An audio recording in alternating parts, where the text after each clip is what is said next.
안녕하십니까. 안녕하세요. 간단하게 자기소개 해주시면 좋겠습니다. 네. 저는 현재 이 충북 청주에서 휴직 중인 교사인데요, 사실. 지금 아이 초등학교 1학년 이제 유치원 막 들어간 딸과 아들을 양육하고 있는 주부 정아론 집사라고 합니다. 반갑습니다. 지금 교사신데 휴직을 하고 계신다고 하셨는데 네, 맞아요. 현직에서 일하실 때는 어떤 과목을 하셨어요? 저는 이제 과목 자체는 기술이고 기술. 이제 중학교에서는 과목은 기술 과정이라고 부르죠. 네. 제 때, 아주 오래 전입니다. 그쵸. 저 때는 정말 뭐 자동차 실린더 뭐 이런 거 배웠던 기억이 있고. 흡입압축 폭발 배기 네. 뭐 이런 거에. 지금도 그런 걸 하는 건가요? 이게, 어떻게 되나요? 교육이? 사실 최근에 이제 교육 과정이 개정이 돼가지고 네네. 물론 제가 그 직전에 휴직하긴 했지만 요즘 뭐 이제 미래 기술이라든지 뭐 인공지능이나 이런 거 좀 많이 다루는 편이고 그래서 내용들도 좀 그런 쪽으로 많이 바뀌어서 이제 구체적으로 막 이렇게 막 실린더라든지 막 이런 걸 구체적으로 다룬다기보다는 좀 실제적으로 접하는 기술 위주로 많이 소개가 되고 있는 편이죠. 요즘 아이들 뭐 제2외국어처럼 네. 코딩 배운다고 하는데 뭐 그런 계열도 있나요? 사실 이제 코딩은 이제 인공지능이나 이런 것들이 좀 주목받으면서 이제 정보라는 또 과목이 또 따로 있어요. 정보. 예, 그쪽으로 좀 많이 갖고 물론 저희 과목에서도 갖고 있었긴 했지만 저희는 오히려 그거 이제 응용 그런 어떤 프로그램을 실제로 응용해서 뭐 자율주행차라든지 뭐 드론이라든지 뭐 이런 것들이 뭐 어떻게 이제 사용되고 우리 생활 속으로 들어온다. 활용적인 측면이죠, 오히려. 네. 아직은 그래도 대한민국 사회가 입시 위주의 그렇죠. 사회다 보니까 네네네.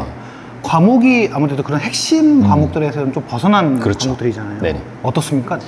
근데 사실 저는 여기 있어서 오히려 좀 자유로움 느끼는 편이에요. 저는 개인적으로 기술이라는 과목을 만약 잘한다면 그런 다른 과목들을 잘하는 데도 좀 도움이 될 것 같아요. 워낙 실질적인 부분들을 다루다 보니까. 네. 그리고 수업 시간에서도 이제 소위 성적에 구애받지 않으니 그쵸, 그쵸. 좀 더 학생들이 재밌고 즐겁게 할 수 있는 어떤 활동이나 주제들 같은 걸로 접근할 수가 있는 거죠. 반드시 그 교과서에 얽매인다기보다는 사람에 따라 스타일은 다르겠지만 저는 이제 뭐 당장 오늘 뭐 보면서 봤던 뭐 건설 현장의 모습이라든지 뭐 TV에서 봤던 뭐 로봇의 모습이라든지 이런 것들에 대해서 수업 시간에 바로바로 얘기해주고 이슈를 던져주고 앞으로 너네가 살아갈 어떤 사회가 이런 기술의 삶에 영향을 크게 미칠 거다라는 측면으로 많이 접근해서 얘기하다 보니까 뭐 학생들도 뭐 재밌으면 좋겠지만 저는 일단 만족하고 있는 것 같습니다. 학교에서 이렇게 신앙을 갖고 있는 애들 보면은 조금 뭐랄까요? 좀 더 관심이 가거나 뭐 그런 게 있으실까요? 근데 사실은 이 부분이 조금 어려워진 게 뭐 알고 계시겠지만 옛날보다 어떤 신앙적인 정보를 알기도 어렵고 제가 또 얘기하기도 좀 어렵더라고요. 네, 맞아요. 물론 이제 제가 초임 때는 잘 몰라서 제가 초임 때 굉장히 처음으로 첫 발령이 나서 거기서는 이제 학생들한테 내가 이 자리에 선생님 될 수 있었던 건 주님의 은혜야 그렇게 대놓고 말했는데 불꽃 같은 복음의 열정으로. 근데 그거는 이제 열정이라기보다는 이제 솔직한 마음이니까 제가 이 자리에 서 있을 수 없는데 근데 그 덕분에 그 반에 굉장히 신실한 친구가 있었어요. 지금까지도 이제 연락이 되고 있는데 그 친구가 이제 저를 너무 알아봐 준 거, 서로 알아본 거죠.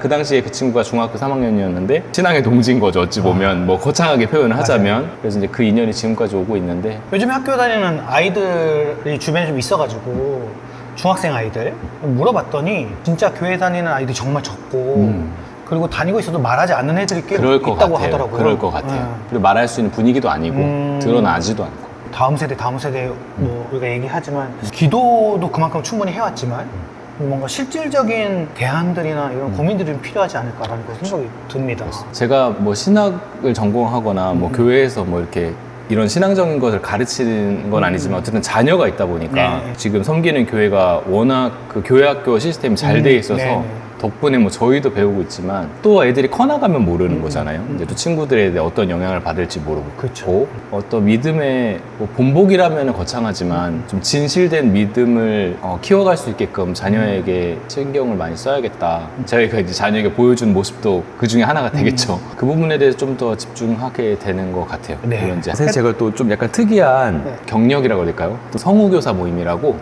학생들에게 성우들이 하는 것들을 직접 체험해 볼 수 있게 방과후 교실이나 아니면 뭐 자율 동아리 이런 식으로 이제 학생들이 이제 만들면 가서 이제 지도해 주는 형태로 하는 거죠.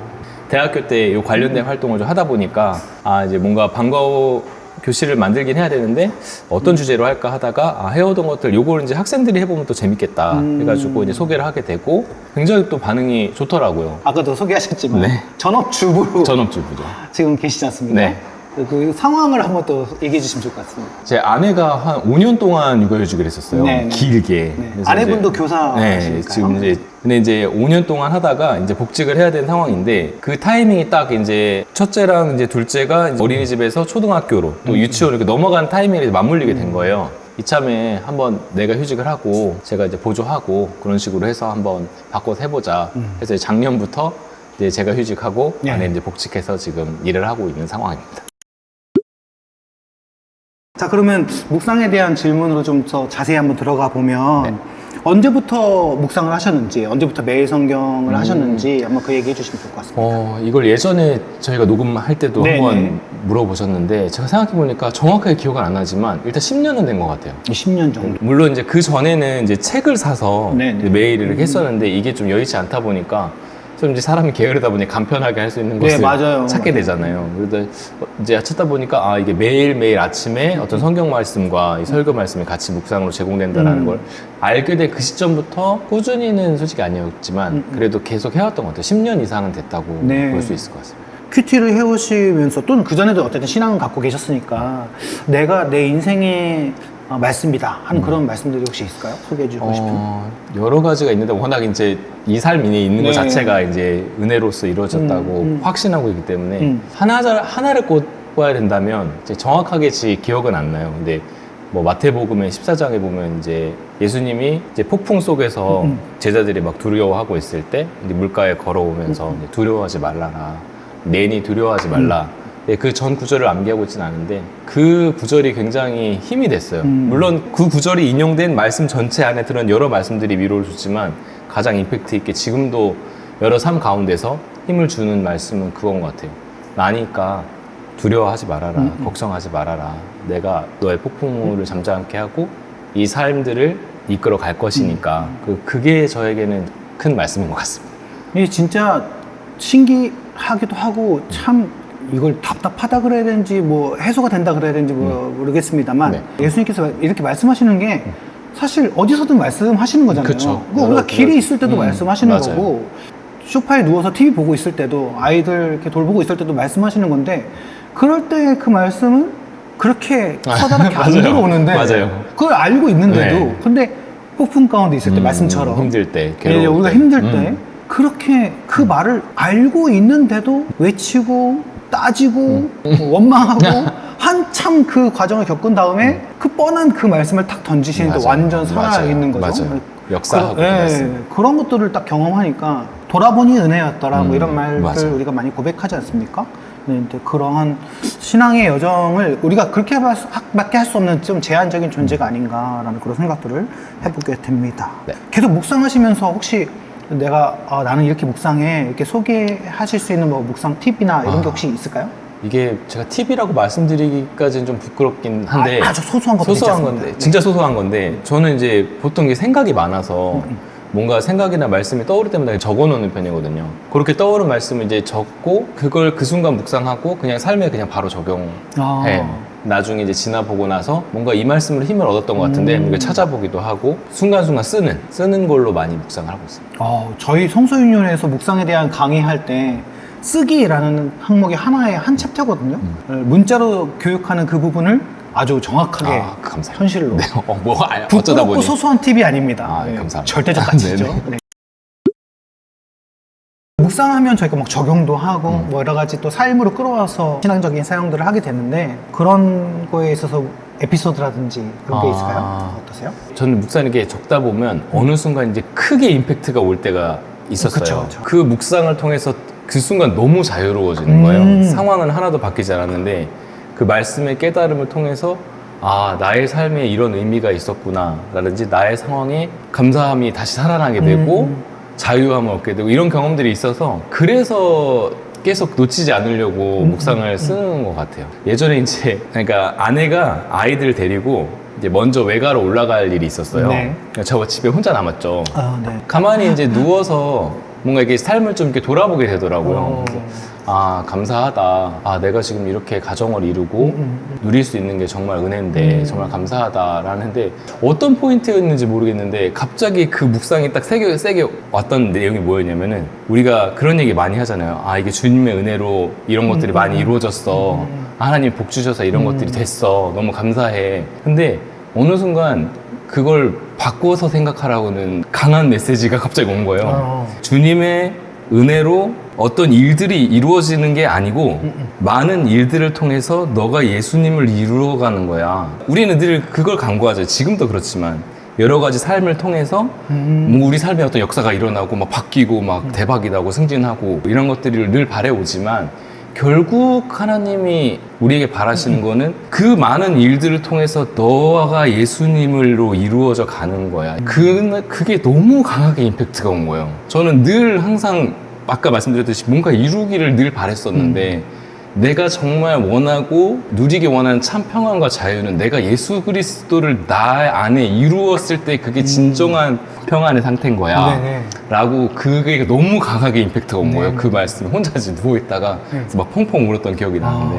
이게 어떻게 보면 말이 두 개가 좀 비슷하게 들릴 수도 있는데 이게 완전 그 엄청 포인트가 달라요. 되게 네. 다릅니다. 엄청 왜냐면 무섭더라고요. 저는 개인적으로 그런 포인트를 어떻게 표현하냐면 전자가 저는 약간 종교적이라고 봐요. 그냥 종교에 불과한 네. 거지만 후자는 그 하나님과 완전히 부르심대로 일치되어서 하나 되어져 가는 그게 저는 진리라고 얘기하거든요. 그러니까 종교와 진리는 종교가 진리를 담는 그릇이라고 한다면 이 진리는 그 자체이기 때문에 완전 어떻게 보면 포인트가 되게 다르거든요. 네.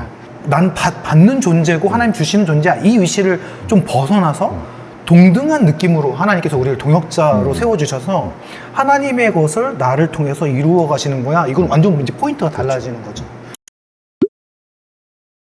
혹시 묵상을 나누거나 하는 그런 모임 같은 게 있을까요? 어떠세요? 이게 사실은 이제 나눠야 되는데 네네. 지금 간사님과 얘기하면서도 느껴요. 아, 나눠야 되는구나. 농담으로 입에 거미줄 친다. 아, 네, 말씀드렸지만 제가 오늘 거미줄 풀어드리려고 맞아요. 온 제 입에 거였거든요. 이 거미줄 뜯으시려고 뜯어주시려고 오신 건데 이렇게 해야 된다는 생각이 들면서도 네. 잘 안 되더라고요. 네. 제가 이제 뭐 MBTI를 신봉하는 건 아니지만 네. 저도 사실은 이제 I라서 네네. 잘 어울리지 못하고 있는데 한다고 하면 이제 가족들이 또 다 이제 믿고 계셔서 여동생이라든지 뭐 저희 어머니라든지 차 네네. 타고 갈 때 가끔 뭐 얘기할 때 그런 주제들이 나오면은 이제 얘기를 하게 되더라고요. 이제. 아, 네. 그래서 가족들이랑 좀 네, 많이 아, 묵상을 그렇죠. 나누는 편인 것 같습니다. 제일 힘든 게 가족들이랑 묵상 나누는 게 힘든데 그럴 수 있죠. 제일 힘든 걸 하고 그럴 수 계시니까. 있죠. 네, 그럴 수 있습니다. 나눔 모임이라는 게 뭐 정말 소그룹으로 딱 모여가지고 해야지만 나눔 모임이 아니라 내가 어떤 대상에게 카톡으로라도 문자로라도 나누면 그게 나눔 모임이죠. 네, 그렇기 때문에 그런 나눔에 어떤 제약을 두지 마시고 지금 충분히 잘하고 계시다. 그런 말씀을 좀 드리고 싶습니다. 네. 자, 네, 좀 마지막으로 달려가고 있는데요. 시간이 빠른데요. 네, 묵상에 대한 개인의 느낌을 얘기해 주시면 되는데 나에게 묵상이란 한 줄이나 뭐한 단어로 표현해 주셔도 좋습니다. 네. 저도 이 질문에 좀 고민을 많이 해봤는데 오래 걸리진 않더라고요. 그냥 공기다. 공기, 산소다. 산소. 왜냐면은 너무 습관처럼 자리 잡아서 네네.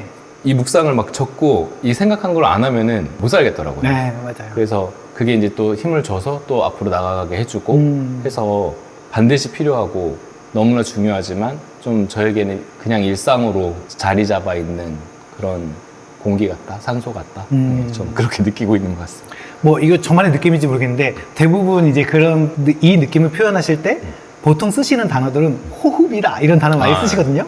근데 뭔가 공기다, 산소다 이러시는 거 보니까 기술 선생님이 맞으시구나. 맞습니다. 연수엔 산소가 필요합니다. 자, 인터뷰 하셨는데 소감 한번 말씀해 주시면 좋을 것 같습니다. 뭐 너무 감사드리고 저는 요즘 은혜라는 표현을 많이 쓰는데 이것도 정말 은혜인 것 같습니다. 네. 사실은 이제 성서유니언 그 말씀 녹음하는 것도 제가 뭐 의지를 발휘했던 건 아니었고 네. 여동생이 이제 추천해줘가지고 네.